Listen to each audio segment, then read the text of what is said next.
សូមគោរពជម្រាបសួរពុកម៉ែបងប្អូនទាំងអស់គ្នាសូមស្វាគមន៍មកកាន់ Channel តំណាងឆ្នោតសម្រាប់ថ្ងៃទី 2 ខែមេសាឆ្នាំ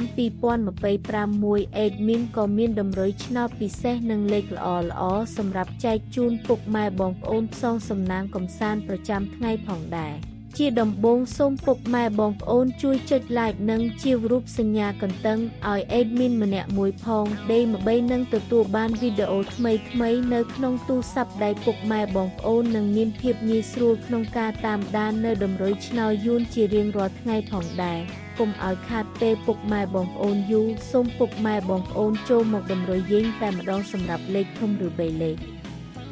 Admin ឲ្យលេខ548គុណ225គុណ